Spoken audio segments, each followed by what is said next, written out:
It was during the third course of an unusually tense dinner party at Greystone Hall that Lady Portia Harfield collapsed into her roasted pheasant. The silver clatter of her cutlery falling to the polished oak table snapped the attention of all 9 guests. A strangled gasp escaped her lips. Her eyes widened in silent terror, and then, quite suddenly, her body slumped motionless across her plate, face pressed against a glistening smear of cranberry glaze. Screams followed. Chairs scraped. The butler rushed forward, only to halt awkwardly as Lord Harfield shouted for no one to touch her. Dr. Lucian Mead, a fellow guest, shouldered forward, checking her pulse. He looked up and shook his head. "She is dead," he announced gravely, already reaching for his napkin to wipe his hands. "Sudden cardiac arrest, I believe." But his words rang hollow. No one believed it. Not really.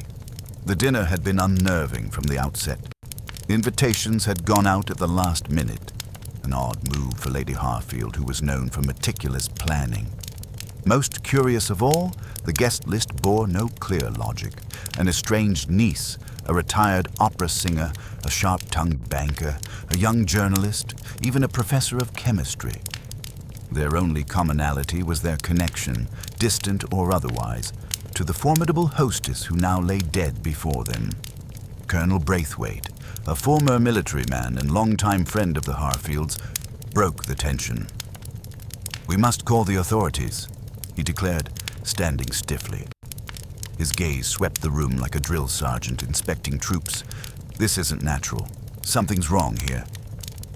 Lady Harfield's husband, the aging but dignified Lord Giles, sat in stunned silence.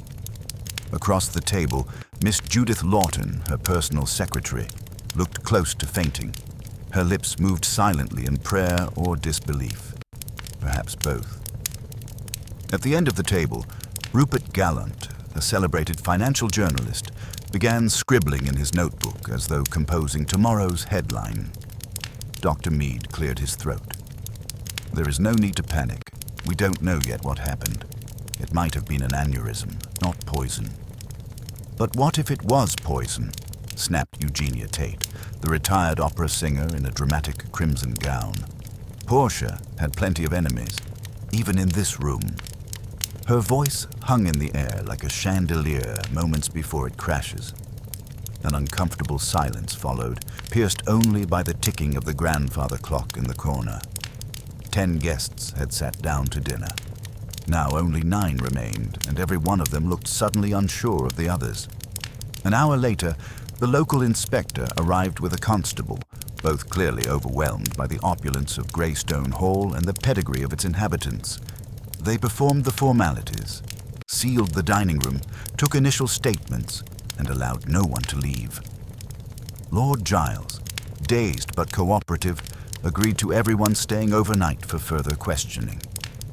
By midnight, rooms had been reluctantly prepared, and the guests retired, some in tears, others in whispered paranoia, all of them aware that the next day would bring more than just tea and recriminations. Morning light brought little relief. In the drawing room, Inspector Craythorne sat beneath a portrait of a long-dead Harfield ancestor, fiddling with a notepad. He had sent a request to Scotland Yard for outside assistance. "Too high profile," he muttered. "I'll end up botching it."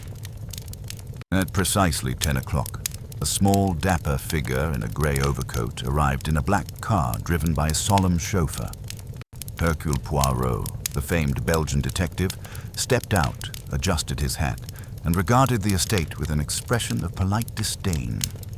He was shown into the drawing room where the inspector rose. "Monsieur Poirot, thank you for coming on such short notice." Poirot nodded. "You mentioned the lady collapsed at dinner, that the cause was possibly poison, no?" He tilted his head slightly. "And yet no poison has been found, no?" Craythorne grimaced. "Correct. No traces in the wine. Nothing obvious in the food. No injection marks either. The doctor says the symptoms don't even quite match any known poisons. She choked, yes, but her airways were clear. Heart stopped, yes, but no cardiac disease." "Ah," Poirot murmured. twirling one immaculate mustache. "So you see, Inspector, you have the murder, but not the murder weapon." Craythorne raised an eyebrow. "Do you believe it was murder, then?" Poirot smiled faintly. "But of course. Otherwise, why invite me?" That afternoon, Poirot requested to see the dining room exactly as it had been the night before. Chairs still stood around the polished table. Candles had burned low. Silverware sat untouched. A faint aroma of game and wine lingered. Poirot paced slowly around the room, stopping behind each chair. His hands clasped neatly behind his back, eyes narrow in quiet calculation. He paused behind Lady Harfield's seat. She was known for precision, yes? Everything exact, routine-driven. "Very much so," replied Judith Lawton, who had been summoned for questioning. "She never altered a menu. She ate at 7 sharp, always sat at the same place, even instructed the staff not to pour her wine until after the soup." "And yet," Poirot muttered, "she changed the guest list at the last moment." "Yes, that was strange." Poirot turned to face her. "Did she say why?" "No," Judith hesitated. "She just said it was time for truth to come out." "Ah." Poirot's eyes lit up, as if he had spotted the glimmer of something beneath the surface. That evening, Poirot began interviewing the guests, one by one, beginning not with the most suspicious, but with the quietest, Miss Florence Marsh, a mousy woman in her 40s who rarely spoke but watched everything. She admitted she had once worked as Lady Harfield's companion, then been dismissed without explanation 5 years prior. "I didn't expect the invitation," she said softly, "but I came because I suppose I still needed closure." Poirot made no comment, but his eyes lingered on her just a second too long. The next interview was with Rupert Gallant, who explained he had been researching a financial scandal involving the Harfields' estate. "She was cagey," he said, "told me she had nothing to hide, and then invited me to dinner. I thought maybe she wanted to strike a deal." As the evening wore on, Poirot took notes in a green leather notebook. No one yet knew that he had already spotted a contradiction in the stories. Not a large one, but enough to make him wonder. Was the poison real, or had it only ever been meant to appear so? As Poirot retired for the night, he paused outside the locked dining room. "The poison that wasn't poison," he murmured. "Now that is an intriguing murder." By the next morning, Hercule Poirot had gathered all the guests in the drawing room, an elegant space dominated by burgundy drapes and portraits of long-dead Harfields glaring down from gold frames. The room, despite the sunshine beyond the frosted windows, felt oppressive. Perhaps it was the knowledge that someone in that circle had, quite possibly, committed a murder. Poirot stood by the marble fireplace, his gloved hands neatly folded. "Mes amis," he began, his accent clipped but clear, "I ask only for your cooperation. I do not work for the police. I work only for the truth." There were 9 of them seated in mismatched armchairs and stiff-backed seats, each one shifting subtly in discomfort. He had already noted where they chose to sit, close to some, far from others. It was all information. Let us be civilized, yes? We begin by reminding ourselves who is in this house. You may not know each other well, but Lady Harfield knew each of you. That is no coincidence. Colonel Braithwaite, rigid in posture, gave a short nod. "You might as well start with me." Poirot inclined his head graciously. But of course, Colonel Lionel Braithwaite, retired officer of Her Majesty's Army, a man of duty, a long-time family friend, I believe. "Portia and Giles have hosted me countless times over the years," Braithwaite said. "We served on several charity boards together. I respected her." A pause, even if she had a sharp tongue. "Merci," Poirot said, turning to the next. "Judith Lawton, personal secretary." Judith, pale but composed, smoothed her skirt. "I've worked for Lady Harfield for 6 years. I managed her calendar, her household correspondence, helped with her estate. She was demanding, yes, but fair." Poirot made a quiet note in his book. And Miss Florence Marsh, former companion, now a guest once more. Florence gave a stiff nod. We parted ways years ago. She dismissed me, but invited me back. Perhaps to make amends. I don't know. And you came, without question. Florence's eyes narrowed. Closure, Monsieur Poirot, is a powerful motivator. Next, Poirot addressed the retired opera singer. Madame Eugenia Tate, you are not related to the family, yet you are here. I met Portia at a gala 2 years ago, Eugenia said dramatically, one hand draped over her chest. We argued, yes, but I always thought she respected me. She enjoyed my candor. She invited you, Poirot said evenly, despite that argument. Eugenia smirked. Perhaps to clear the air, or to fire one final arrow. She liked her gestures theatrical.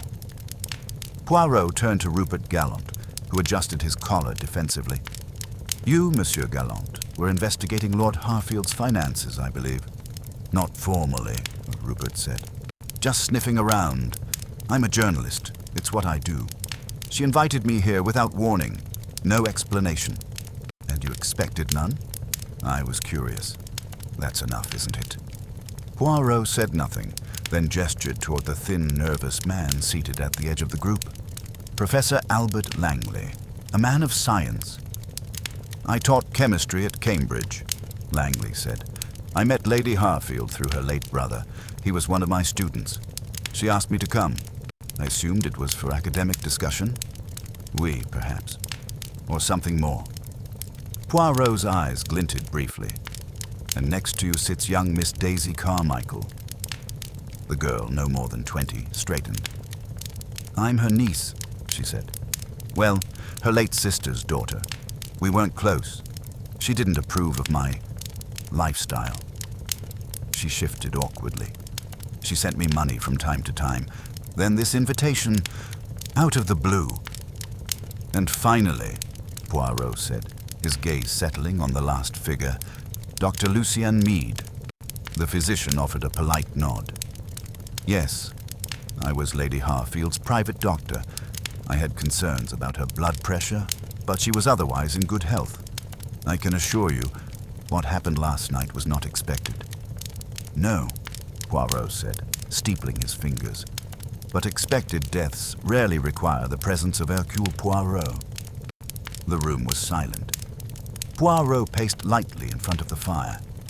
You see, he continued, Lady Harfield was precise, exacting. She invited each of you for a reason. And then, on the very night you are gathered here, she dies.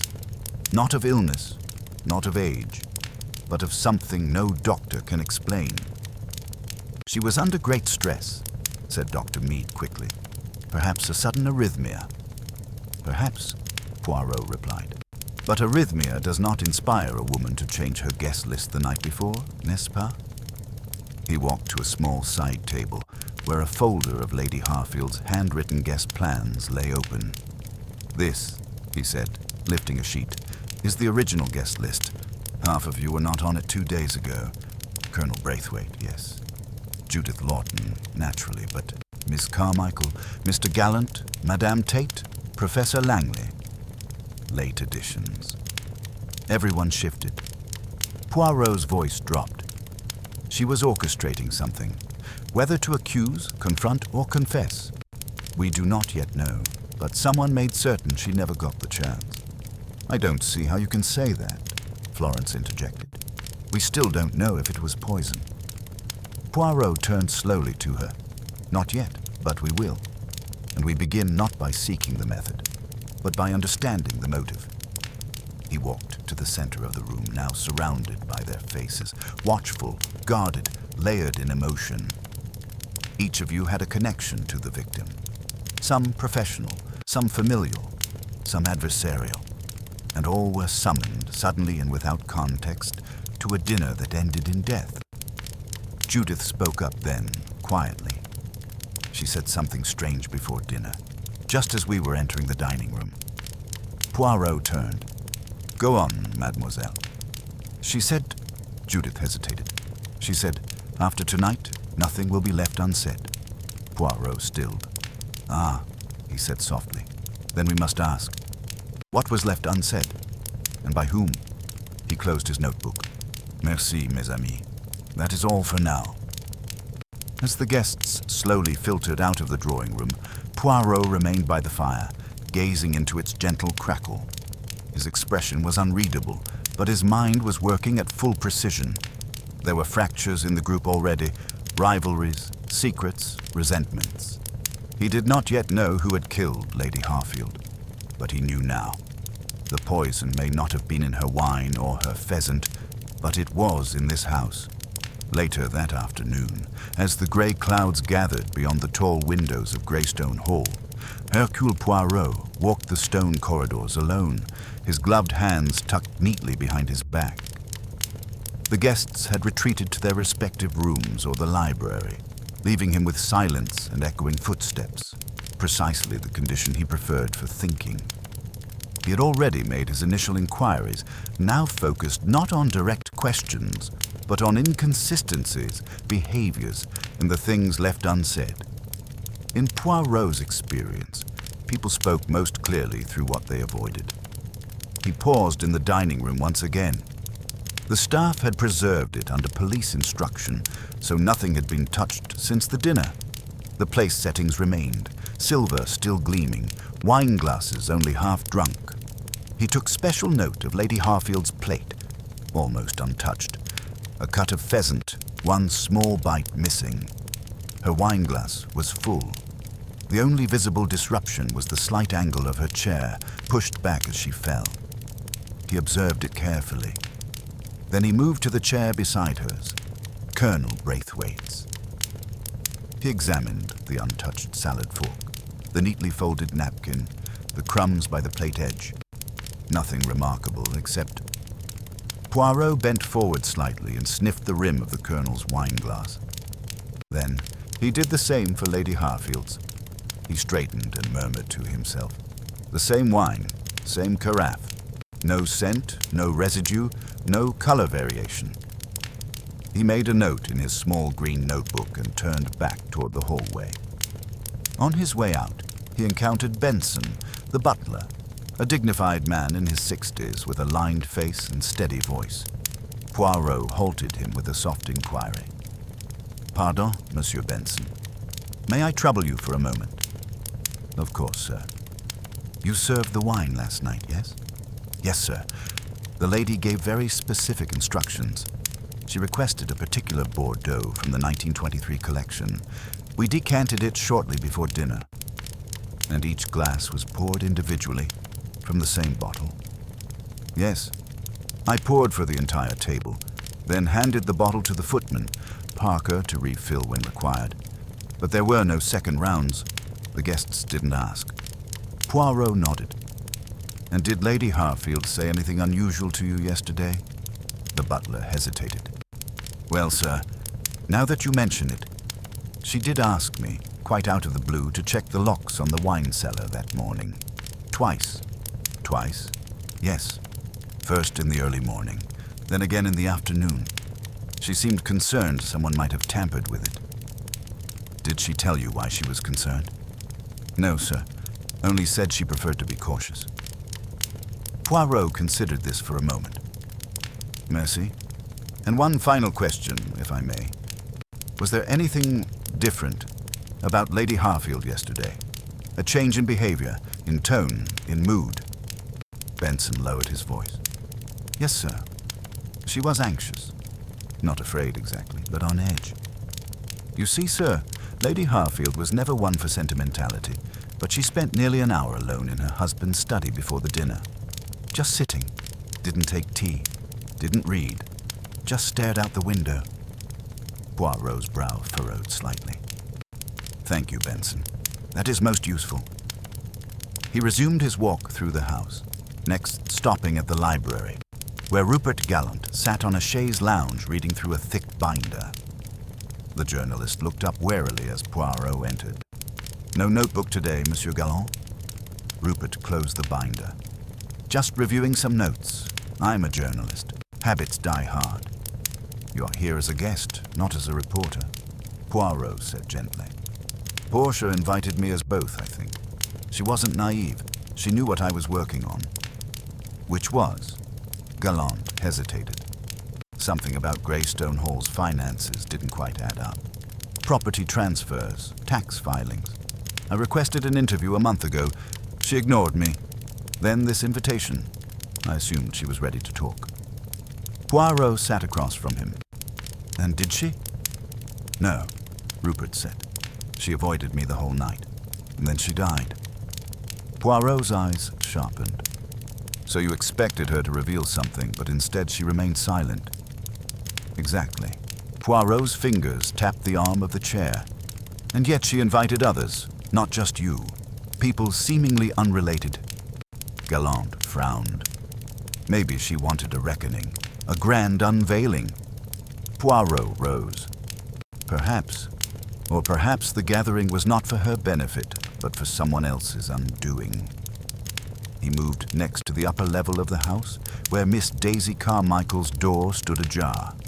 He knocked gently and entered at her word. The young woman sat at a vanity, brushing her hair with exaggerated calm. "Monsieur Poirot," she said with a smile. "Come to interrogate the black sheep."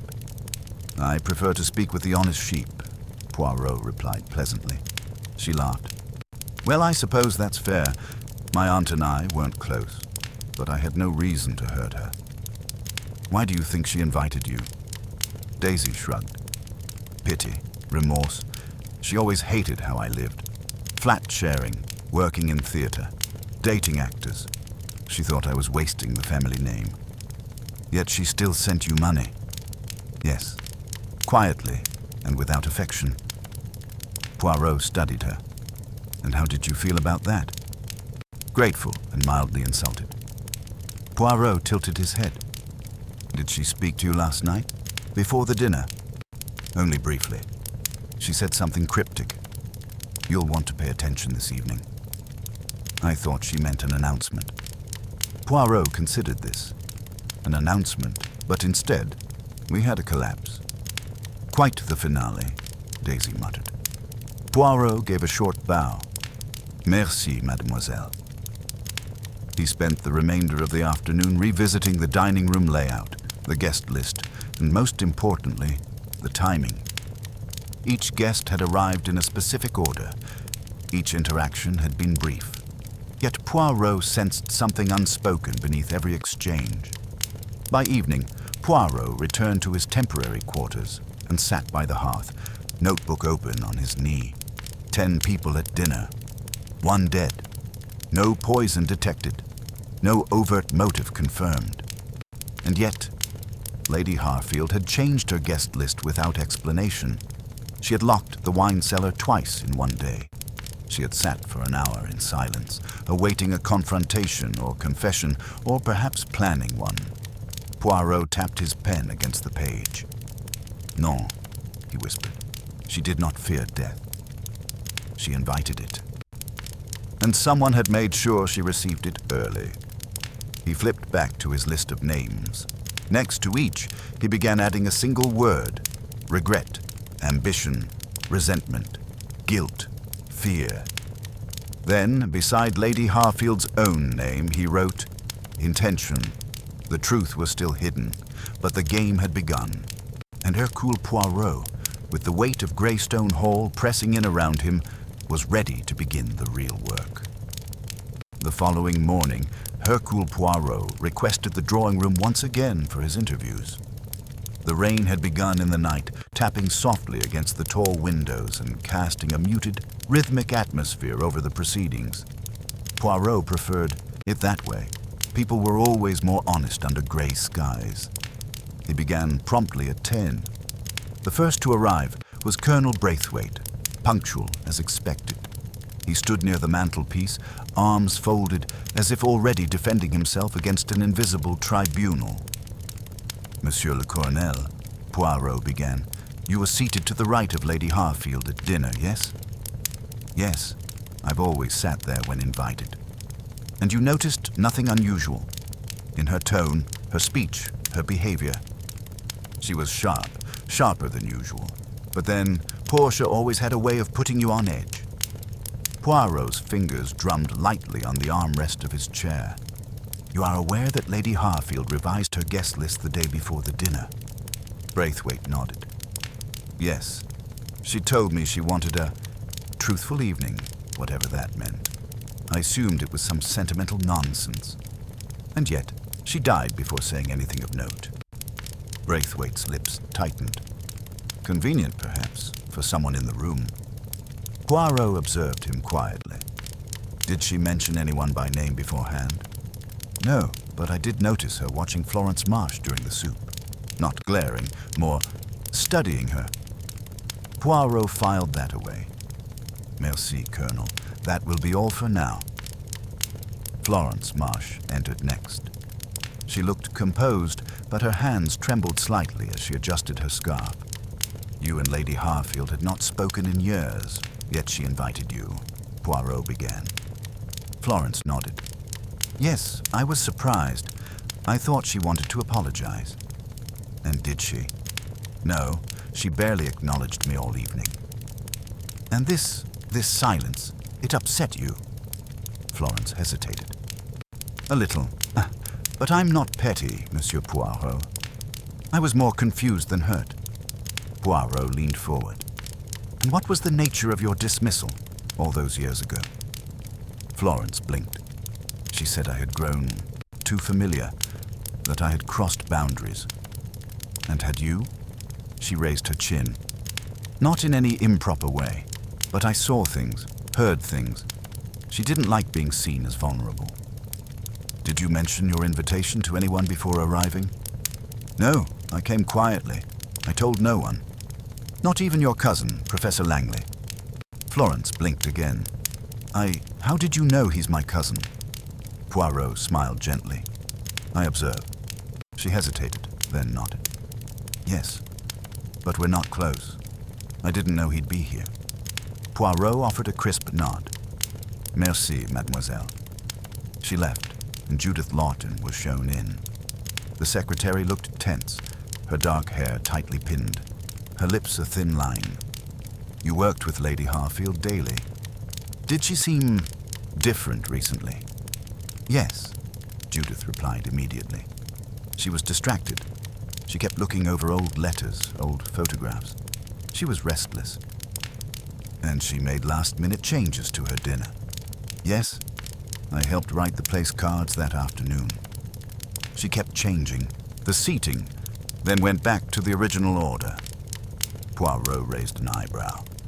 "That is curious." Judith nodded. "She said something odd, too. She told me every table must be perfectly set before the truth is served. I assumed she meant the cutlery. But you now suspect she meant something else?" "Yes.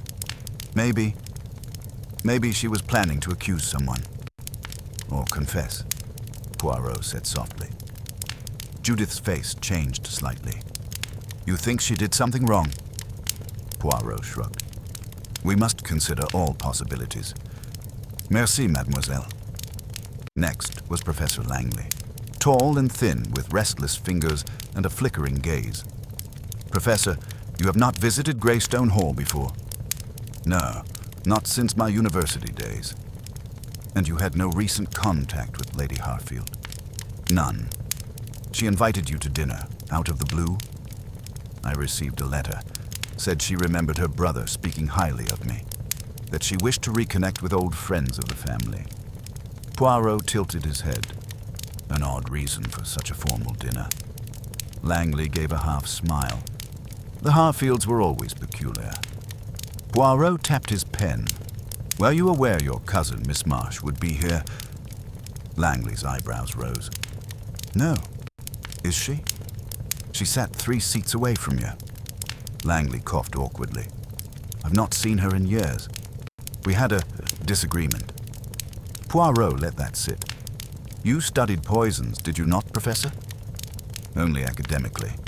I specialized in organic compounds. I haven't been in a lab in over a decade." Poirot scribbled a short line in his notebook. "Merci, Professor." He was followed by Eugenia Tate, who swept into the room with theatrical flair.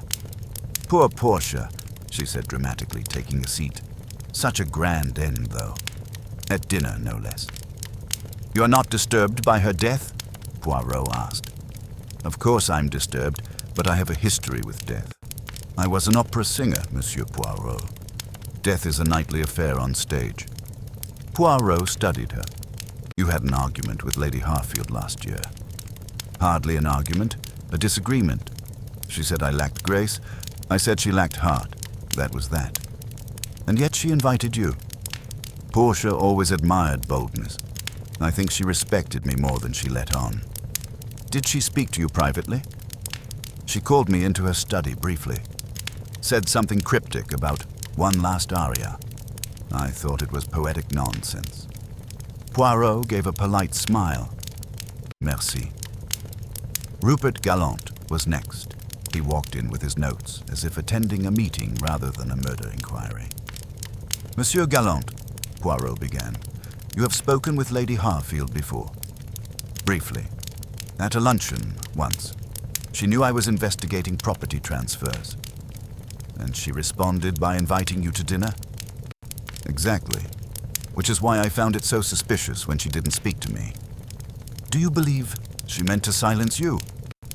"I believe she meant to test me. See what I knew. Maybe she feared exposure." Poirot nodded. "Merci." Daisy Carmichael entered next, casual in jeans and a sweater, the very opposite of the drawing room's rigid atmosphere. "You observed anything unusual during the meal, mademoiselle?" Poirot asked. She kept looking across the table at Professor Langley. I don't think he noticed. She barely touched her food. Poirot raised his brows. Did anyone else notice this? No one seemed to be paying much attention to her, actually. Except maybe Judith. Poirot tapped his pen. "Merci, mademoiselle." Lastly came Dr. Lucien Meade. His presence was calm, but Poirot noted a tightness around his jaw. "You examined the body, and yet you are unsure of the cause of death." Meade sighed. "I've never seen anything quite like it. No foaming, no convulsions. Just a sudden collapse. Heart failure without pathology." "You're certain it wasn't stroke?" "Yes. And there's no evidence of poison, but that doesn't mean there wasn't one.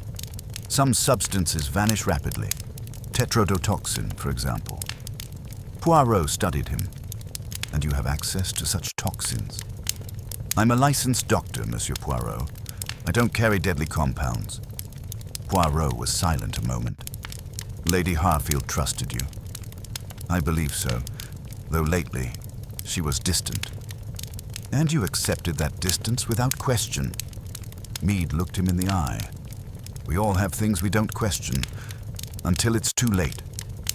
With that, he stood and left.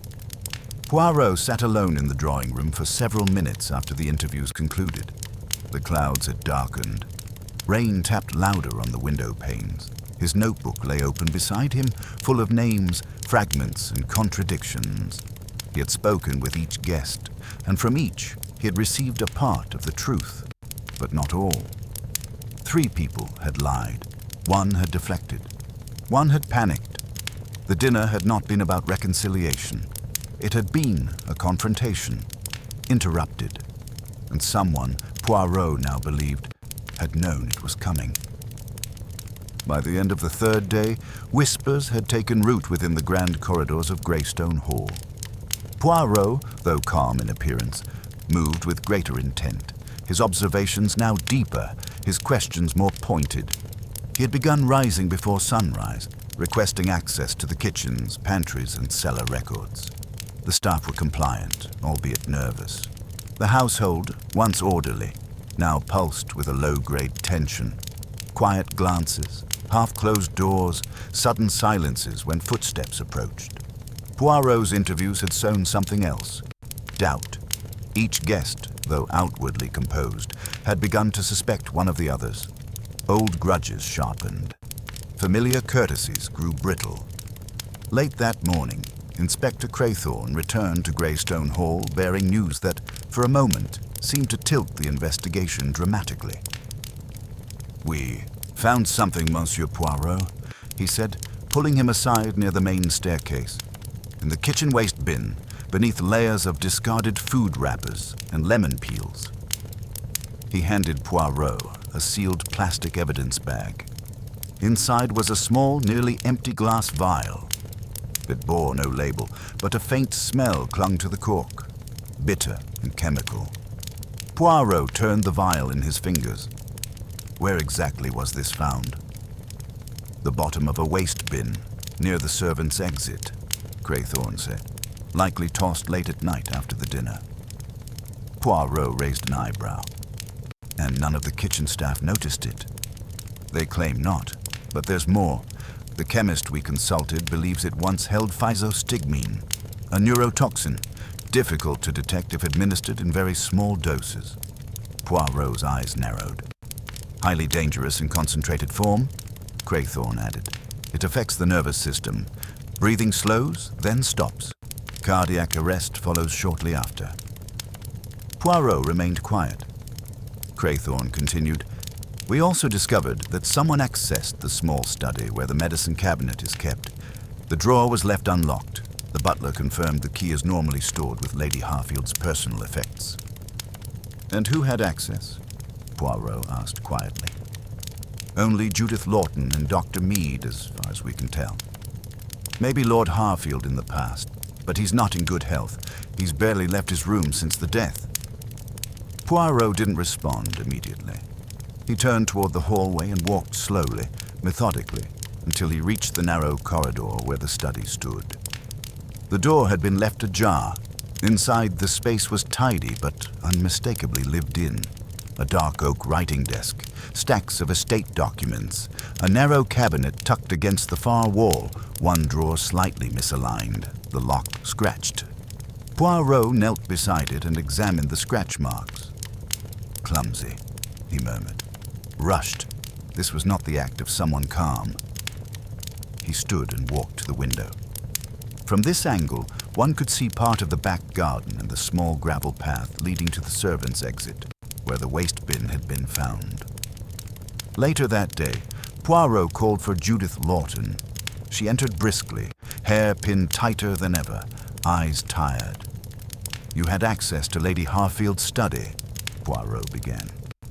"Of course," she said. "It's where I kept her schedule, her files, everything. You also had access to the locked medicine drawer." Judith's eyes flickered. "I suppose so, but I never used it. That was for personal prescriptions and documents." Poirot placed the evidence bag on the table between them. "Do you recognize this vial?" Judith stared at it. "No. Should I?" "It was found in the kitchen waste bin." She leaned back. "Then perhaps you should ask the cook." Poirot observed her. "The drawer in the study, it was forced. Did you open it recently?" "No," she said after a beat. "Why would I?" "You have been employed for 6 years, mademoiselle. You know Lady Harfield's habits well. You handled her mail, her documents. You helped plan the dinner. You revised the guest list. Yet you did not question the sudden additions." "I did question them," Judith snapped, "but she dismissed me. She said it was personal." Poirot's gaze sharpened. "You say that with resentment." She inhaled sharply. She didn't trust anyone. Not really. She held everyone at a distance, even those who were loyal. Poirot gave a slight nod. "That will be all for now." The moment she left, he asked for Dr. Mead. The physician entered with even steps, his coat freshly pressed, his manner professionally calm. "Doctor," Poirot began, "you understand the symptoms of physostigmine?" "Of course. It's rare, but yes." "And would you say Lady Harfield's collapse could match that pattern?" Mead hesitated. "Possibly, if it were administered in the right dose." "This vial, does it resemble anything you have used in the past?" Mead examined it, then shook his head. "No markings. It could have held anything. The scent is faint, but bitter." Poirot studied him. "Tell me, Doctor, did Lady Harfield ever discuss her personal health with you outside formal sessions?" "Occasionally. She confided more in me than most." "Did she ever express paranoia? A fear of being poisoned?" Mead hesitated again. "Yes. In the last few months, she became oddly suspicious. She once asked me if her tea could be tampered with. Poirot tilted his head. And what did you tell her? That it was highly unlikely in her own home. Poirot rose slowly. Thank you, Doctor. The inspector returned that evening with additional information. Lady Harfield had, 2 weeks prior, requested a discreet toxicology screening for her wine collection from a private lab in London. The results had come back clean, but the request itself suggested a state of mind, one preparing for betrayal. Poirot gathered everyone once again that evening, this time not in the drawing room, but in the long gallery beneath portraits and dusty antique muskets. The tension was immediate. A vial has been found, Poirot announced plainly. It may have contained a substance known to cause death rapidly and silently. Gasps. Silence. Then Colonel Braithwaite barked, So someone did poison her? Poirot raised a hand. I do not say so yet. The evidence is convenient. Found in a bin, in plain sight, beneath soft waste. Not destroyed, not buried. He turned slowly, scanning their faces. And consider this. If one wished to hide such a vial, would they dispose of it in the nearest waste bin? Or burn it, bury it, flush it? No one spoke. Poirot continued. It is a false trail, mes amis. A plant. Someone wants us to believe that the poison is real, that the method is chemical, that the crime is clinical. He paused by the tall windows. Rain streaked down the glass. But murder, true murder, is rarely tidy. It is messy, emotional. It hides not in the evidence, but in the contradiction. He turned. I no longer ask who had access to the study drawer. I ask, who knew Lady Harfield feared poison? Who knew she was planning to confront someone that night? And who had the most to lose if she succeeded? No one answered. But Poirot watched them all, and what he saw was more revealing than words. A flicker in Judith's eyes, a clenched jaw in Dr. Meade, averted glances from Langley and Gallant. The false lead had done its work. It had narrowed the field, not by what it revealed, but by how it shifted behavior. And that, Poirot thought, was far more useful than any chemical analysis. He closed his notebook with a soft snap. The killer was in the room. Of that, he was now certain. After the gathering in the gallery, a silence fell over Greystone Hall like a heavy curtain. Conversations dropped to whispers. Meals were brief and subdued. Every guest, conscious of the invisible net Poirot was casting, began to act with studied caution or perform innocence with increasing desperation. It was precisely the atmosphere Hercule Poirot required. He had no intention of relying on test tubes or toxins to solve this case. He knew that the crime was rooted in psychology, not pharmacology. The method had merely been a means. The motive was the true poison, and motives were written in gesture, hesitation, tone. All Poirot needed to do was apply pressure. He began with Daisy Carmichael. He found her in the conservatory, sipping tea beneath a dying orchid. The air smelled faintly of damp leaves and overripe fruit. You do not seem frightened, mademoiselle, Poirot said, settling into a seat beside her. She raised her eyebrows. Should I be? You are young, out of place, estranged from the victim. One might expect fear or guilt. She smiled. I wasn't close enough to her to feel either. Poirot tilted his head. And yet you came. Why? She invited me. Said it was time I knew the full story. Poirot's eyes narrowed. Full story? She didn't explain. Just that cryptic phrase. I assumed it was about the family trust. Did she promise you anything? No. I assumed she might, finally, acknowledge me as an heir. Poirot tapped a gloved finger against his chin. You were disappointed. Daisy's smile faded. Yes, she said nothing. Then died. And that makes you angry. No, Daisy said too quickly. It makes me curious. Poirot stood. Curiosity is useful. But beware, it can turn quickly into something else. He left her to her thoughts, her fingers tightening imperceptibly around the porcelain teacup. Next, Poirot visited Professor Langley in the billiards room. The professor was lining up a shot, chalking his cue with unnecessary intensity. "Professor, may I ask, why did your cousin, Florence, stop speaking to you?"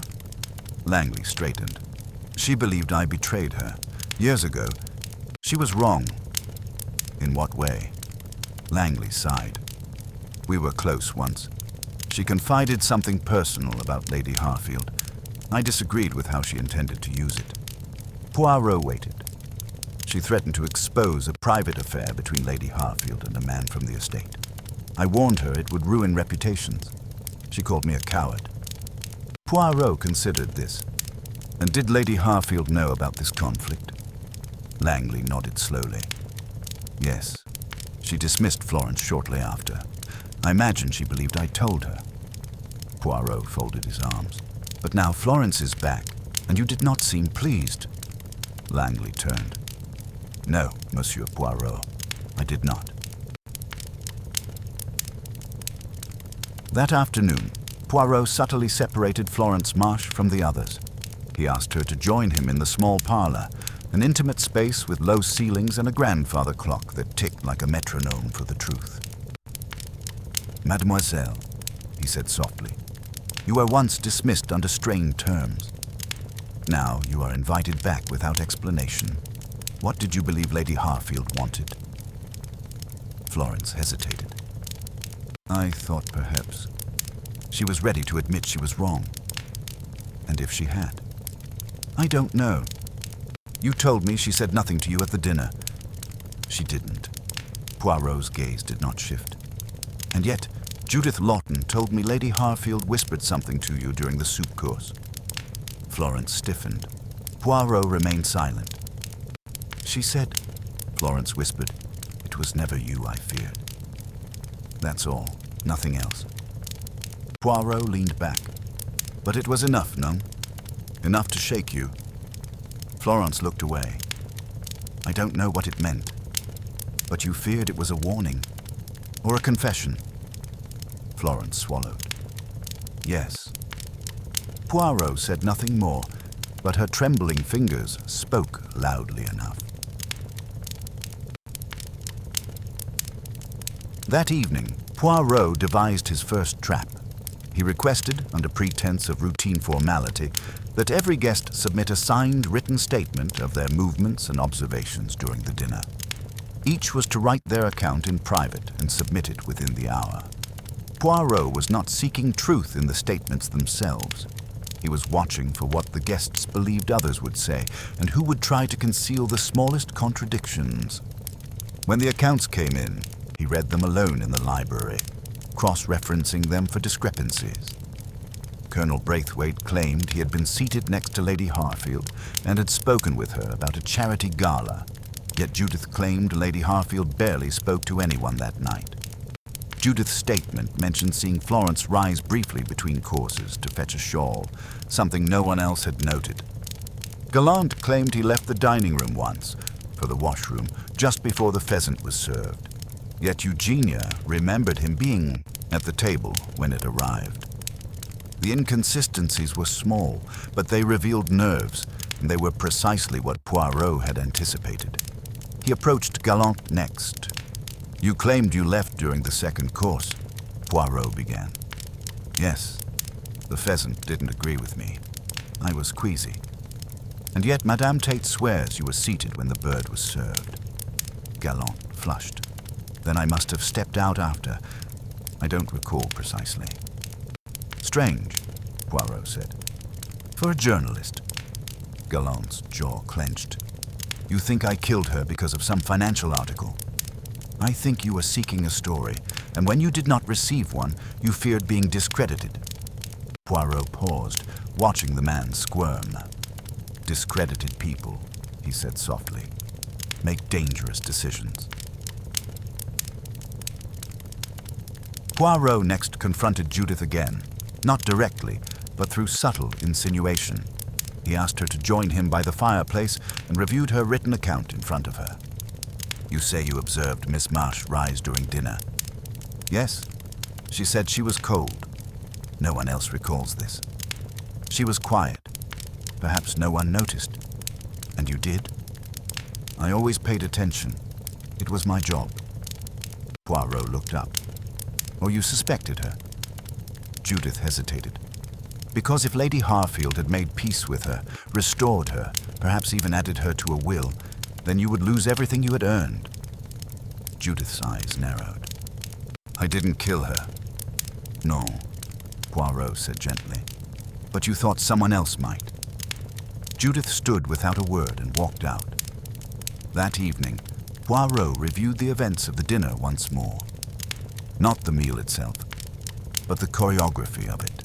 10 guests, 9 statements, 1 glass never touched, 1 chair slightly skewed, 1 death that was not painful, not protracted, but clean, like the slice of a knife no one sees. He knew the poison, if it existed, had never been in the wine of pheasant. It had been psychological, a trap set long before the guests arrived. And someone in this house, someone calculating, had seen the dinner as a perfect opportunity to remove the obstacle. The question was no longer how Lady Harfield died. It was why now? What had changed in the last 24 hours of her life to accelerate the crime? And in whose interest was it that Lady Harfield's final words were never heard? Poirot put down his pen. The time for shadows was almost over. Tomorrow he would reveal the clue he had been hiding, but first, one more twist was coming, and he suspected the killer was about to panic. The storm broke just before dawn. Thunder rolled low over the hills, and lightning flared through the tall windows of Greystone Hall like nature itself had joined the investigation. Poirot, already awake and seated at his desk, took it as an omen, though not one of doom. He believed in signs, in atmosphere, and more than anything in timing. The timing this morning, he thought, was perfect. By 7 o'clock, the house was awake. Guests murmured in the hallways. Someone knocked over a vase in the breakfast room. Judith Lawton was seen pacing by the staircase. Gallant had locked himself in the library, allegedly working on his article. Dr. Mead was nowhere to be seen, but it was Florence Marsh who screamed first. Poirot heard it as he entered the gallery. The scream came from upstairs, near the east wing. He moved quickly, not with panic, but with purpose, and reached the hallway outside Lady Harfield's private dressing room. Florence stood there, hand trembling, pointing at the open door. Someone's been in there, she gasped. Poirot entered. The room had been undisturbed for days.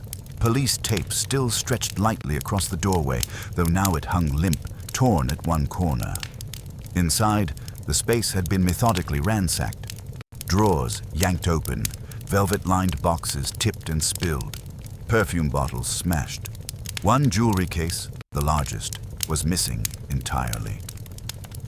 Behind him, Colonel Braithwaite and Judith arrived, breathless.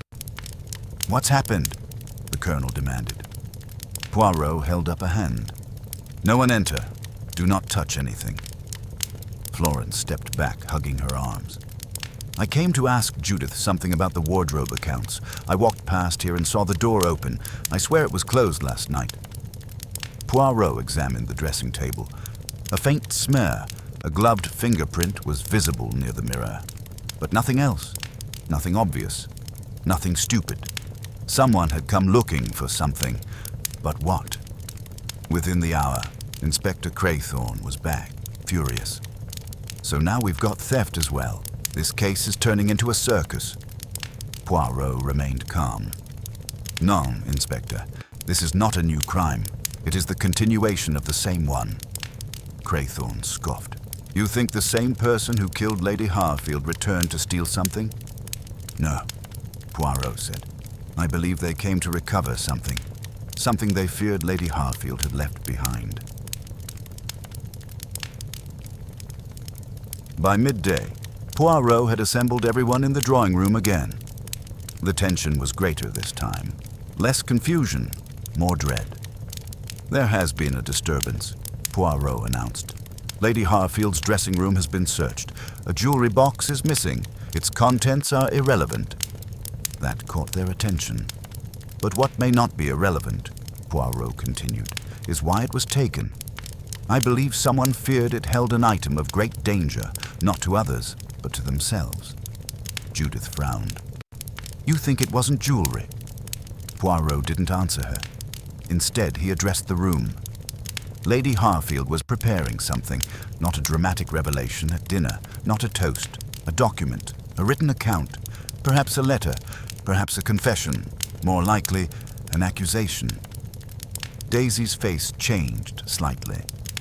She feared she would not be able to say everything aloud, that she might be stopped.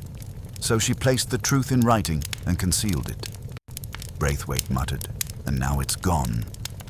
Or so the thief hopes, Poirot said. He let the silence stretch.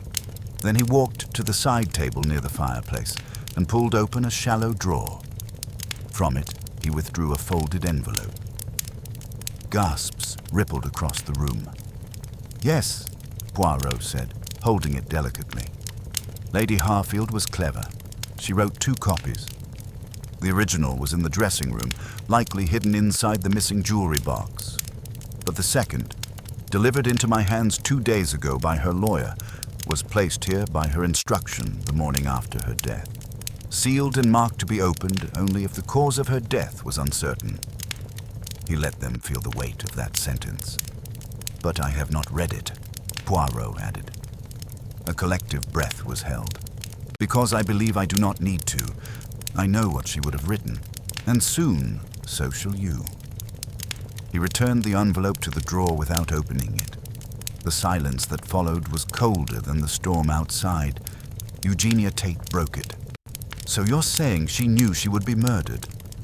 I say, Poirot replied, that she expected someone would try. Whether out of fear, revenge, or desperation, she anticipated it. What she may not have anticipated was how. Craythorne growled. Well then, if you know who did it, say it. Poirot shook his head. No, Inspector, not yet. The murderer is watching. They are calculating. But they are also afraid. He turned to the guests. One of you searched that room last night. One of you removed something you believed incriminating. One of you will soon realize you missed the most damning clue of all. That evening, Poirot visited Lord Giles Harfield in his private suite. The old man sat by the window, his face drawn, eyes sunken. He had been kept away from the interviews out of concern for his health. Poirot pulled up a chair. My lord, I will not waste time. I must ask you, what had your wife discovered? Lord Harfield didn't move. For a long moment, Poirot thought he might have fallen asleep. But then the voice came. Quiet, brittle. She said she had found a betrayal. Of you. Of our marriage. Of our home. Poirot waited. She believed someone close to her had lied for years. Not stolen money, not even dignity, but truth. Did she name them? No. Only said she had been blind. And that it was time to cleanse the rot. Poirot stood slowly. Merci, milord. As he turned to go, Lord Harfield added, she also said you would understand, that you would know where to look. Poirot paused in the doorway. She had great faith in her ability to observe, but even greater faith in mine. That night, Poirot returned to the dressing room, alone. The police had scoured the area earlier, but Poirot wasn't looking for forensic evidence. He was looking for psychology, for pattern. He examined the wardrobe. The left door was ajar by half an inch. Unlike the rest, he opened it. Inside, beneath a hanging velvet coat, was a narrow wooden box, unlocked, empty. Poirot looked above the clothes rail, a shelf lined with scarves. He reached behind them and retrieved a second envelope. This one was unmarked. Inside was a single folded note. No name, no date. But it read in Lady Harfield's clear hand. The poison was not meant for me. It was meant for someone else, and yet I drank from the wrong glass." Poirot closed the note slowly. So she hadn't been the target. She had suspected another would be attacked, and she, in her controlling way, had perhaps even tested that possibility. He now understood the shifted chairs, the untouched wines, the altered guest list. She had rearranged her table in an effort to reveal someone's intent, but someone else had struck preemptively, and in doing so, had revealed themselves. Poirot returned to his room with the note tucked securely in his coat pocket. The final gathering, he decided, would be tomorrow. It was time to end the game and confront the murderer, not with evidence, but with truth. Morning returned with a heavy stillness. The rain had ceased, but the clouds lingered, swollen and watchful above Greystone Hall. Breakfast was served, but barely touched. No one spoke above a murmur. Even the clinking of cutlery seemed aggressive, unwelcome. Hercule Poirot had not appeared at the table. By mid-morning, he emerged from his quarters wearing his signature gray suit, gloves perfectly fitted, shoes immaculate. His expression, calm as ever, carried the sharpness of someone who had seen precisely what he needed to see. In his breast pocket sat the folded note retrieved from Lady Harfield's dressing room. He had not told the inspector about it. Not yet. Because it confirmed a suspicion he had carried from the moment he entered the dining room on that first day. The death had been a mistake, but not one of timing, one of target. He returned to the dining room and requested it be left undisturbed for the morning. He placed each name card at its respective place as they had been originally arranged. His memory, trained by years of precision, required no assistance. He placed the chairs accordingly, then stood near the head of the table, Lady Harfield's place. He spoke aloud, not to the room, but to himself. Portia. Harfield moved the guests deliberately.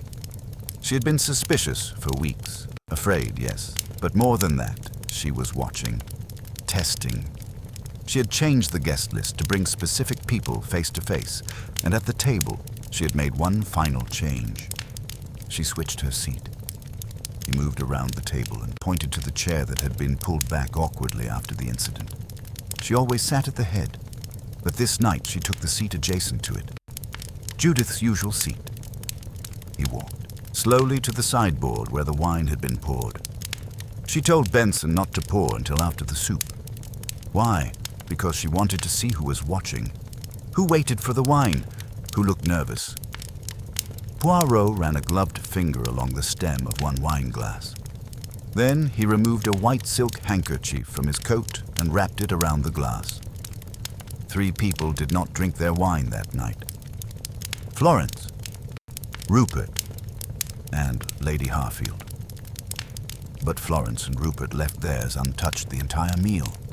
Lady Harfield's had a single sip taken. She only drank after the main course had been served. Poirot turned slowly, because she intended to wait, to observe, and because the wine poured into her glass had been intended for someone else. He now understood what Lady Harfield's note had meant. She drank from the wrong glass, not by chance, but by deliberate reversal. He walked across the room and opened his notebook. Inside was a tiny slip of paper, preserved and creased from use. A copy of Judith Lawton's written statement. Judith had claimed to have poured the water glasses at the start of the dinner, though that task had always belonged to Parker, the footman. Why had she intervened? Because it gave her a chance to lean over the table, to adjust things, to switch something. Poirot had seen it in her body language during the interviews, her nervous fingers, the way she rubbed the side of her thumb. A compulsive gesture, often performed unconsciously when suppressing a lie. But it wasn't Judith who had poisoned the wine.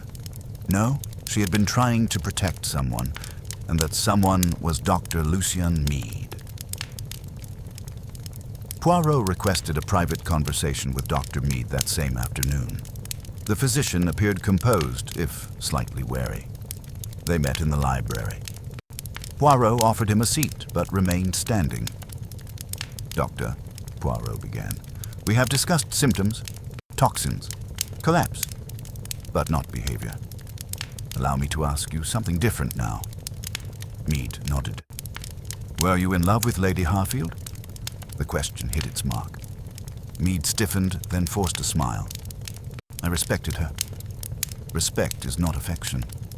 She was married, and yet you visited often, stayed for tea, dined privately. Judith noticed, so did Florence. Dr. Mead's face hardened. And if I had? What does that prove? Poirot stepped closer. It proves motive. You see, Doctor, Lady Harfield was not a sentimental woman. If she reciprocated your affection, it would have been private, controlled. But I believe she rejected you. Perhaps not cruelly, perhaps only recently, but enough that you felt humiliated. That's absurd. Is it? When she dismissed you from her confidence, when she cut you out of her will 2 weeks before her death? Dr. Mead's breath caught, but he said nothing. Poirot pressed forward. You accessed the medicine drawer. You knew her habits. You knew she always took her wine after the soup. You prepared a small dose, enough to cause collapse, but not immediate death. Clean, undetectable. Mead stood up. I will not listen to this. You don't need to listen, Poirot said softly. You need to remember, because something went wrong. The room fell silent. She changed her seat, Doctor, Poirot said. Judith helped her, perhaps warned her. The poisoned glass ended up in front of her, not you. Mead stared at him. Poirot leaned in. She wasn't your enemy, Doctor. She was your punishment, and the irony is, she died protecting the person you meant to kill. Mead turned slowly toward the bookshelf, both hands gripping the back of a chair. His knuckles whitened. Poirot waited, and then Mead spoke. She said, I had been mistaken. His voice was distant. She said she never meant to lead me on, that she pitied me, that she thought I needed purpose.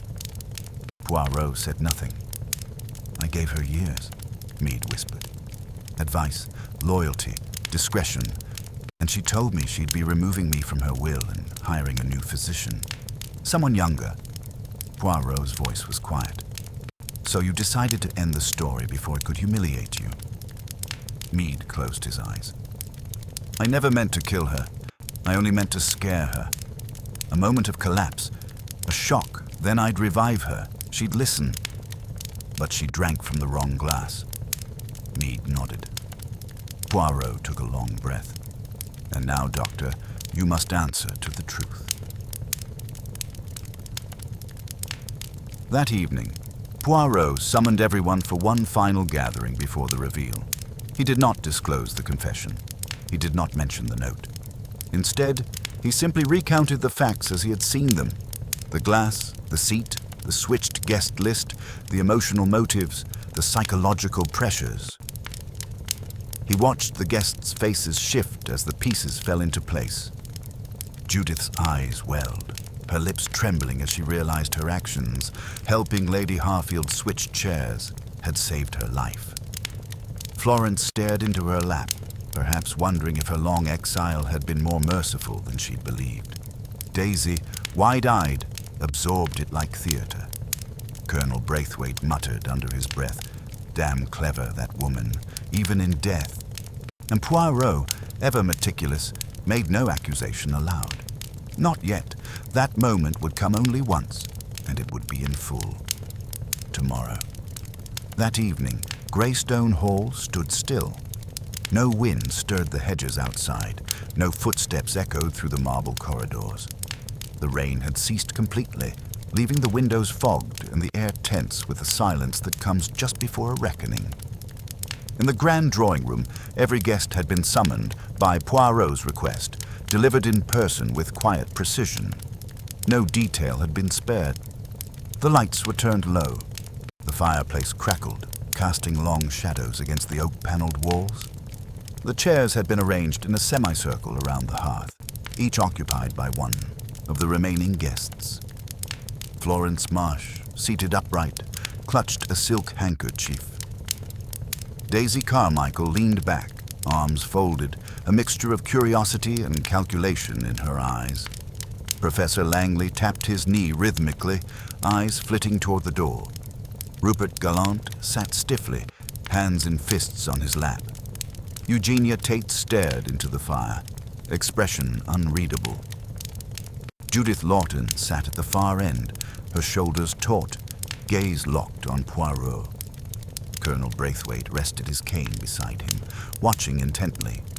And near the window, separated from the rest, sat Dr. Lucien Meade.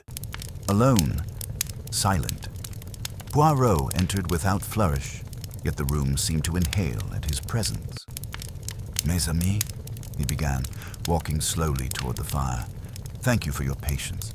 I ask now for your attention and above all for your honesty. Tonight we speak not only of a crime, but of the truth." No one interrupted. Poirot folded his hands. Lady Harfield, Portia to some, was not merely the mistress of this house. She was a woman of calculation, of intellect. She observed those around her closely, more closely perhaps than anyone realized. And in her final weeks, she grew suspicious. Not of madness or illness, but of betrayal. He began pacing slowly. She revised her guest list. She altered her seating arrangement. She gave instructions to her lawyer. She wrote 2 letters. One was found and destroyed. The other I hold in my possession. He gestured toward the drawer where the letter remained, still sealed. But I have not opened it, because I do not need to. I have seen what she saw. Florence swallowed audibly. Daisy shifted. Judith's eyes widened. Poirot continued. On the night of her death, Lady Harfield took a deliberate risk. She changed her place at the table. She drank from a glass that had not been meant for her, and within the hour, she collapsed. He turned toward the group. The poison, if it existed, was never meant for her. She was not the intended victim. Gasps, then silence. She suspected someone might attempt to harm another, someone she meant to confront, someone she believed was capable of desperation. Poirot walked to the far end of the room and returned slowly, drawing every eye to him. The investigation produced many contradictions. Witnesses who claimed to have seen things no one else noticed. Accounts that shifted under pressure. A vial placed too conveniently. A drawer tampered with. Poirot now turned toward the fire. But in the end, the method revealed the motive. The poison, subtle, elegant, efficient, was not the work of an amateur. It required someone with knowledge. Someone who understood timing, dosage, symptomology. All eyes turned to Dr. Meade. Poirot let the silence settle before speaking again. Dr. Meade did not intend to kill Lady Harfield. He intended to frighten her, to manipulate her, perhaps even to save his place in her life. But in her final act of control, she reversed. Her seat, switching places with Judith Lawton, and drank from the glass meant for him. Meade exhaled sharply, as though something inside him had snapped free. Judith turned to him, stunned. "It was never me." Poirot nodded gently. "She protected you, mademoiselle. She saw the signs. Perhaps she did not know the precise identity of the intended victim, but she suspected, and she made a choice." Meade stood slowly. "I didn't want her dead. I wanted her to listen." Poirot's voice remained calm. "You chose manipulation over conversation, and you created a moment where trust could not survive." Florence leaned forward. "But how did you know it was him?" Poirot turned, his eyes bright. "Because of one detail, so small, yet so telling." He walked to the dining room plan, laid on the side table. Lady Harfield drank only after the pheasant was served. She delayed, watching, and she only drank after noticing that someone, not Judith, had begun to drink from her own glass. It was an act of mimicry, to see what would happen. Poirot looked directly at Meade.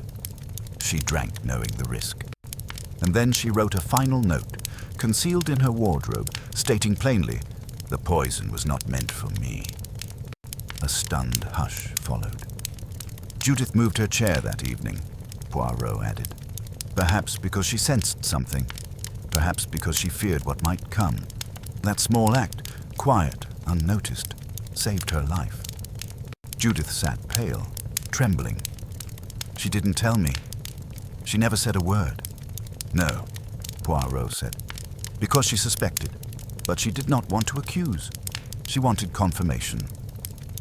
Mead lowered himself back into his chair, hands slack. So she beat me at my own game? Poirot didn't reply. Inspector Craythorne, who had arrived midway through the reveal and stood quietly in the back, now stepped forward. Dr. Mead, you'll come with us. Mead stood with slow resignation. I'll give a full statement. As he was escorted from the room, no one spoke. Poirot faced the guests once more. Lady Harfield was a difficult woman, he said softly. But she was not without foresight. She left behind clues, not in her belongings, but in her design. The guest list, the seating, the timing. Florence nodded faintly. She knew exactly what she was doing. Poirot bowed his head slightly. She died in control. Not defeated? He turned to leave, then paused at the doorway. We often speak of justice as something that follows law, but Lady Harfield understood that justice begins first in the mind, in the choice to see clearly. With that, he left the room, his steps precise and echoing across the marble. Behind him, the drawing room sat in stunned silence. But the truth, at last, was no longer a secret. The morning after Dr. Lucien Mead's quiet arrest, Greystone Hall settled into a strange calm, the kind that follows a storm but leaves broken branches in its wake. The air inside the house felt lighter, but not warm. The guests remained within its walls, half out of necessity and half from an unspoken desire to understand why.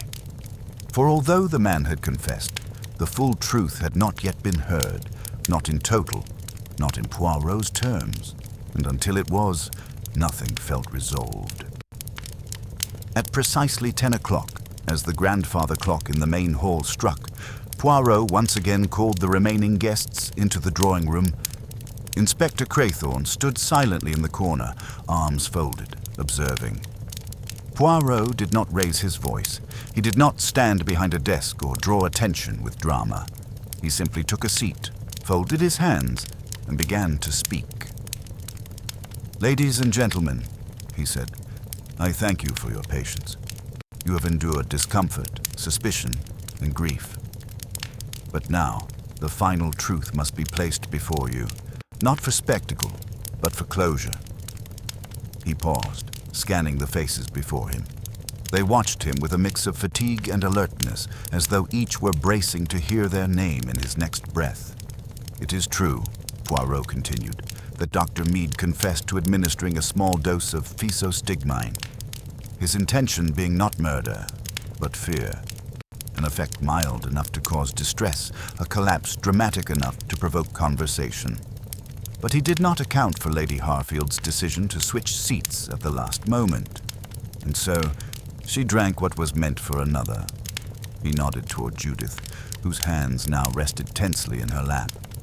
"But I must clarify what many of you may still misunderstand. Lady Harfield was never Mead's target. His intentions were not to frighten Judith Lawton, as some assumed. No, he meant to frighten her, Portia Harfield. The glass did not switch by mistake. Portia took Judith's seat intentionally." There was a beat of silence. Then Daisy spoke. "So, he was aiming for her all along." Poirot turned to her. "Oui, but he expected to control the outcome.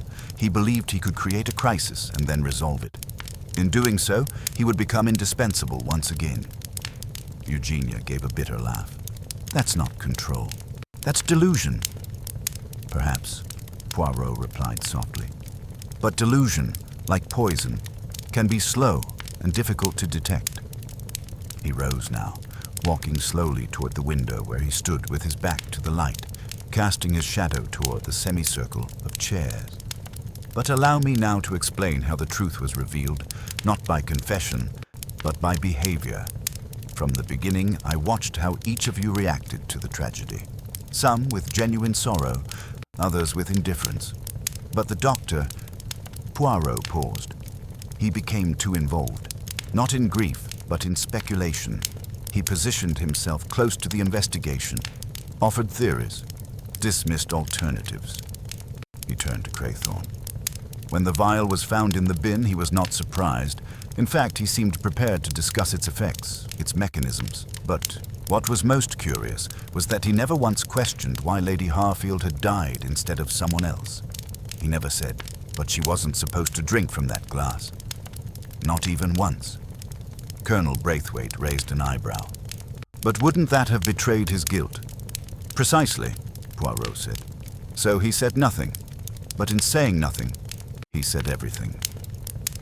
Poirot now walked to the dining room map still laid out on the sideboard. He gestured toward the two chairs, Judith's usual place and the one Lady Harfield chose instead. She made this switch knowing it would confuse whoever had made a plan, and she made it just before the wine was poured. He faced the room, and then came the second clue. He held up the second letter, the one found hidden in the wardrobe, its ink smudged, the paper folded 3 times over. I present you now with the final testimony of Portia Harfield. He read aloud. The poison was not meant for me. It was meant for someone else. And yet I drank from the wrong glass.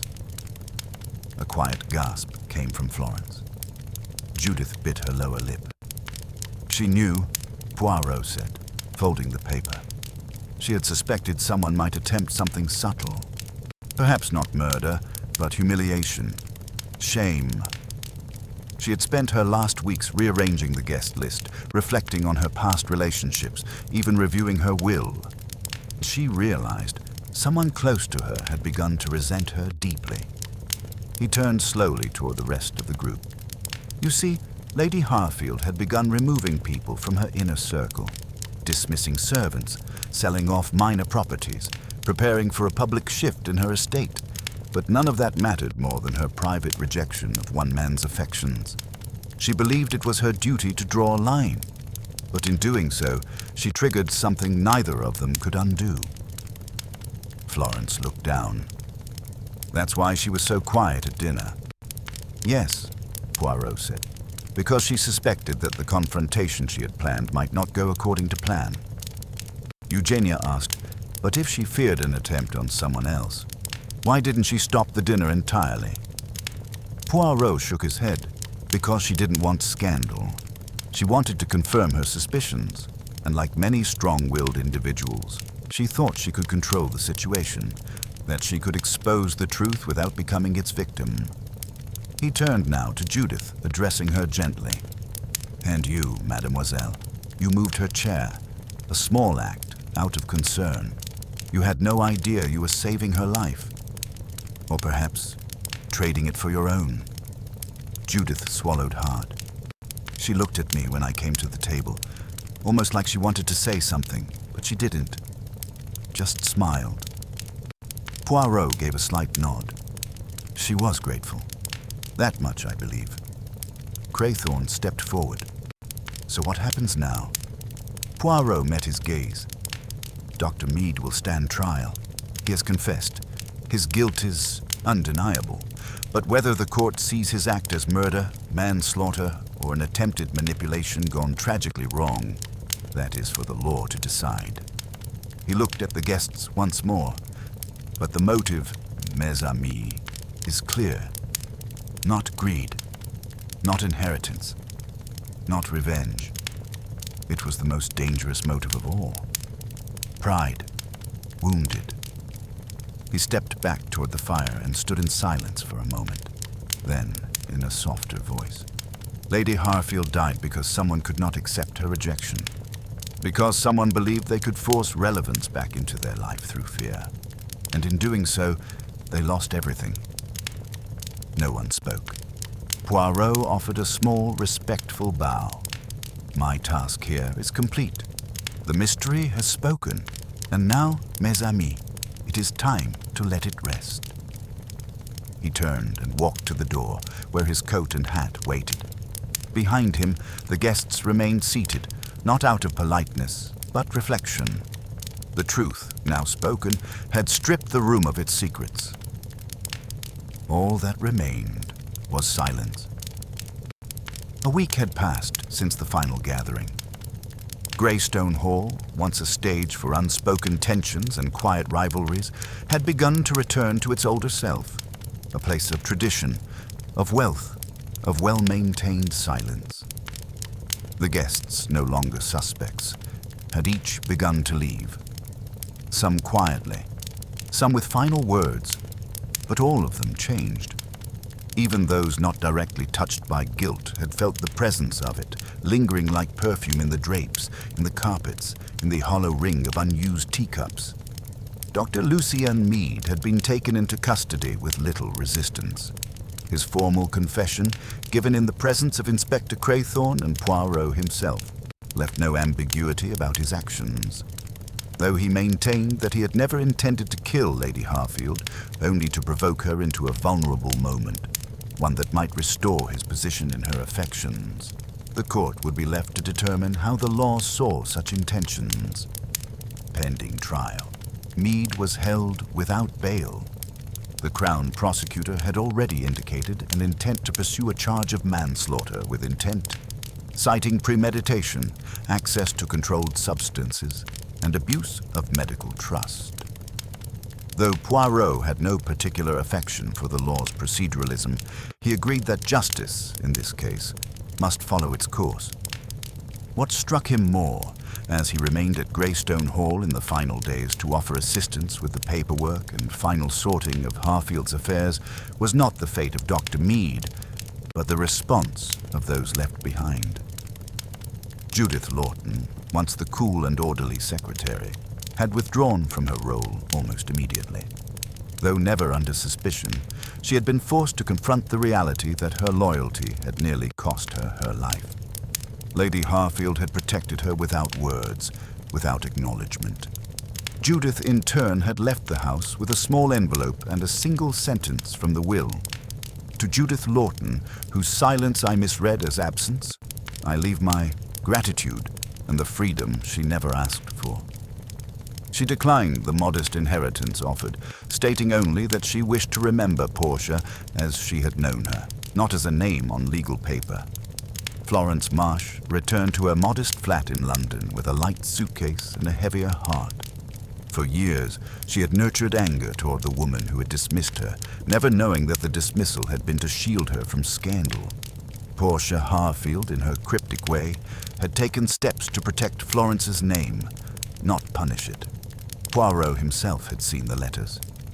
Florence, upon learning this, said nothing for a long while. "I hated her for so long," she finally murmured. "And now I don't even know if I should forgive her."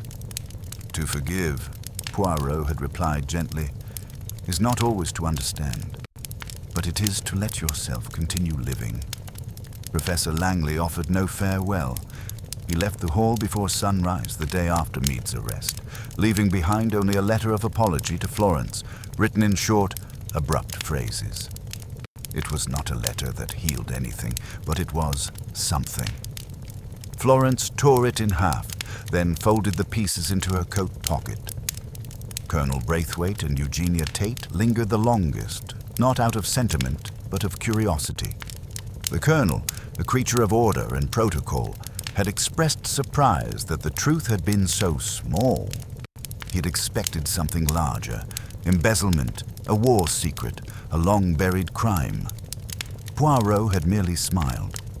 The greatest tragedies, Colonel, often begin with the smallest failures, a bruised ego, a conversation unspoken, an affection misjudged. Eugenia remained another day after the colonel's departure. She spoke little, except once during a walk through the rose garden. Poirot accompanied her, their steps muffled by wet grass. "Portia never liked applause," Eugenia said at last. "I always thought she preferred judgment to admiration." "She preferred control," Poirot replied. "And in her final act, she reclaimed it." Eugenia nodded. "Then I suppose she got the ending she wanted." "Non, madame," Poirot said. "She got the ending she feared, but she faced it with dignity. As for Daisy Carmichael, the youngest of the guests, she returned to her small flat in Camden with the air of someone who had watched a play she could not quite understand. She had asked Poirot privately if Portia Harfield had intended to leave her anything. He had answered truthfully, no. She had been invited not for inheritance, but for witness. She needed someone from the next generation, Poirot explained, to see the cost of pride. Daisy hadn't understood. Perhaps one day she would. Poirot remained at Greystone Hall for 2 more days. He spent his time walking the long corridors, observing the portraits, the bookshelves, the quiet order of a house that had outlived its mistress. On the final night, he sat alone in the study where Portia Harfield once penned her notes and reflected. He did not mourn her. Portia Harfield had not been a woman who sought sympathy. She had cultivated distance like one cultivated a garden, intentionally, methodically. But he did respect her. She had seen what others had not. She had understood that manipulation wears the mask of care, and that even affection can become a weapon when denied. She had died by accident, but not by surprise. In her own way, she had solved the mystery before he had. She had simply lacked the final step, to act on it. That was where Poirot had succeeded.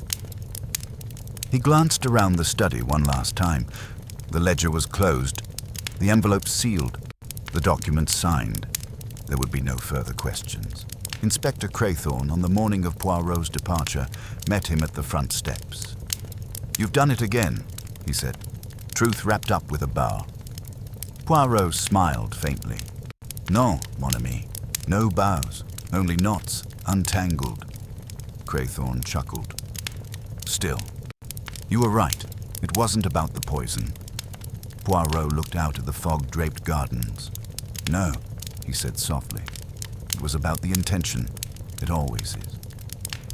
As the car arrived to take him to the station, Poirot turned for one last glance at Greystone Hall. The windows stared back like watchful eyes. But the weight they once carried had lifted. Truth had passed through its halls, and so had justice. The train pulled into the station at a measured pace, steam curling around the wheels, dissipating slowly into the morning air like a final exhale. Hercule Poirot stood on the platform, hands gloved, coat buttoned to the top, and his suitcase placed neatly beside him. Behind him, Greystone Hall stood out in the distance, a silhouette of order against the overcast sky, quiet now, emptied of secrets, though not of memory. The porter approached. Poirot gave him a polite nod and allowed the man to take the case. He did not rush to board. Instead, he glanced back once more down the narrow country lane, as though expecting something, or someone. He did not have to wait long. A figure appeared, walking briskly. Judith Lawton, her coat unbuttoned in the wind, hair pinned tightly, eyes resolute, stepped onto the platform. She stopped a few feet away from Poirot, her expression unreadable. "I wasn't sure if you were leaving this morning," she said. "I do not linger once the facts are arranged," Poirot replied, "though I admit this case leaves behind more than mere facts." Judith hesitated. "I wanted to say thank you, not just for solving it, but for seeing what no one else did." Poirot's head tilted. "Ah, mademoiselle, it is not always difficult to see. What is difficult is admitting that we did not wish to." Judith nodded slowly, understanding. "She knew, didn't she?" she asked. "Portia, that Meade was growing dangerous." Poirot's expression softened. She suspected, yes. She had sensed his possessiveness, his frustration. But I believe what she did not fully predict was how far his pride would carry him. She believed she could control him with distance. Instead, she only inflamed him. Judith exhaled. "And she protected me, without telling me. She chose you over herself, without burdening you with the knowledge. That, too, is a form of love." They stood in silence for a moment. The conductor's whistle blew in the distance. Judith turned away slightly. I resigned from the estate. There's nothing left to manage anyway. Florence will see to what remains. The solicitors have most of it. Poirot gave a small nod. You will begin again? Yes, she said.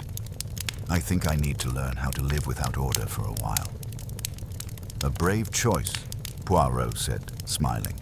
And you will make it with the precision of a woman who understands the cost of silence. She looked at him, something between sadness and respect in her eyes. Will you tell anyone what I did? About the chair? Poirot shook his head. It was not betrayal. It was concern. Let the world believe Portia sat where she chose, that in the end she controlled her fate. It will comfort them, and perhaps it would have comforted her. Judith blinked back something and reached out her hand. Poirot took it gently. Au revoir, Mademoiselle Lawton, he said. May your next role be one you choose freely. She gave a grateful smile and turned to leave, walking back down the lane without looking over her shoulder. Poirot watched her go. Then, once more alone, he boarded the train.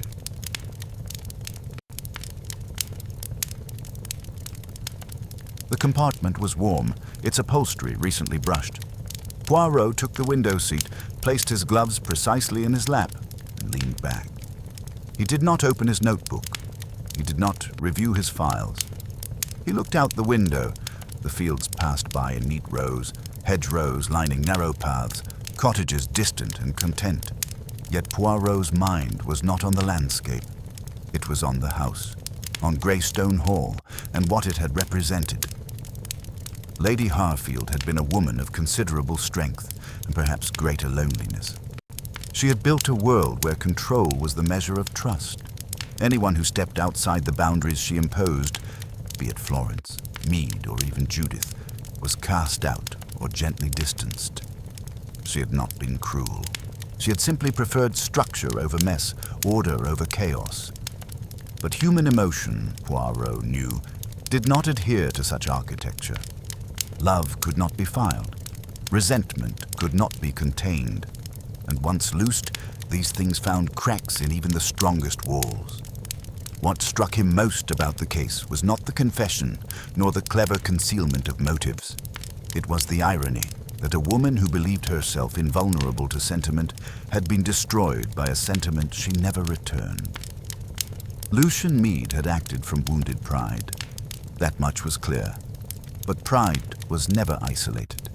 It grew from disappointment, from entitlement, from the fantasy that devotion would be rewarded equally. Poirot had seen it too often.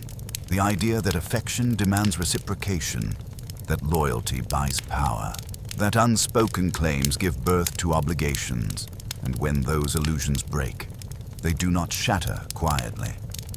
Portia Harfield had understood that too late. She had underestimated what denial could create in a man already on the edge of irrelevance. She had tried to shut a door that had long since been opened. But still, she had acted. She had taken control in her own way. She had swapped chairs. She had delayed her wine. She had made copies of letters, left instructions with her solicitor, and prepared a room for a confrontation she knew might end poorly. She had, in her final days, lived not with fear, but calculation. That Poirot respected. The train rattled over a bridge, then curved through a tunnel. When it emerged, the light had changed. The clouds had parted slightly, allowing thin bars of sunlight to stretch across the distant fields. Poirot adjusted his cuffs. In all his years of investigation, he had seen crimes of passion, of greed, of revenge. But it was the crimes born of misunderstanding, of twisted emotion and wounded dignity that lingered the longest. They were not loud. They did not always end in spectacle, but they left echoes in the hearts of those left behind. He thought of Judith again, of Florence, of even Daisy, who had come looking for family and found instead a lesson in restraint. The conductor passed by. Poirot nodded politely.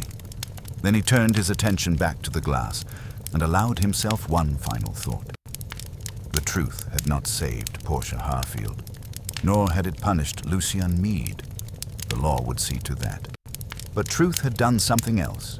It had restored balance, closed the gap between suspicion and clarity, and in doing so, it had allowed those left in the shadow of tragedy to step back into the light. The train continued onward, the landscape shifting from countryside to the outer reaches of the city. Poirot closed his eyes, not in sleep, but in thought. He had, as always, used his little grey cells, and they had served him well. But more than logic, more than deduction, it was the understanding of why people deceive, love, hide, and destroy. That had solved the case. And in that understanding, he found no triumph, only peace. It was late afternoon when the train reached London. Poirot stepped onto the platform at King's Cross with his usual precision. His suitcase, polished and rectangular, followed behind him like a loyal companion. The bustle of the capital surged around him, hats bobbing, announcements echoing overhead, 1,000 conversations overlapping. Yet for Poirot, all of it receded into a kind of pleasant hum. He was used to noise. What lingered was silence, the kind that followed closure. He hailed a cab, gave his address, and settled into the corner of the carriage. The city moved by in blurred outlines, shop fronts, churches, offices, lampposts, parks. But Poirot saw none of it. His thoughts were still in the countryside, wandering the corridors of Greystone Hall. The case had been, in some ways, straightforward, and in others, as twisted as ivy on old stone. Lady Portia Harfield had died from poison, but not intended for her. Dr. Lucien Meade, a man driven not by malice, but by bruised affection, had meant only to scare her, to provoke dependency, to reclaim a lost position in her life. And yet, in attempting to manipulate her, he had condemned her.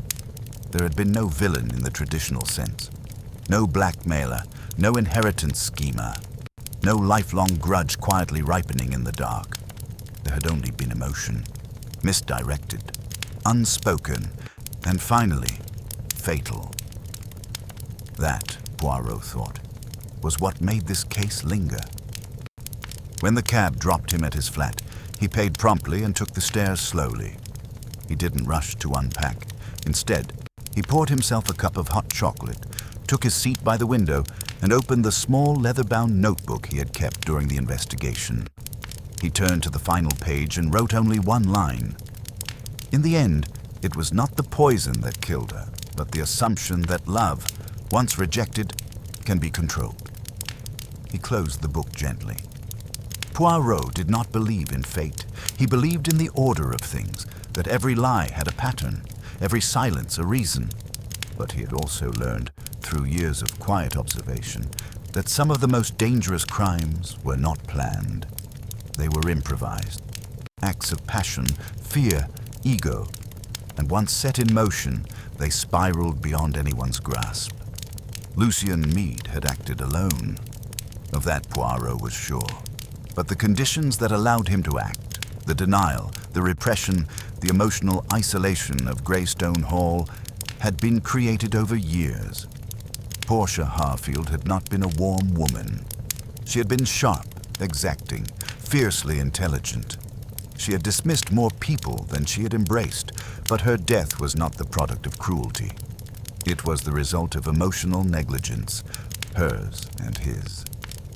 In a final act of foresight, she had changed her seat, perhaps to test a theory, perhaps to save someone else. In doing so, she had exposed the truth and died for it.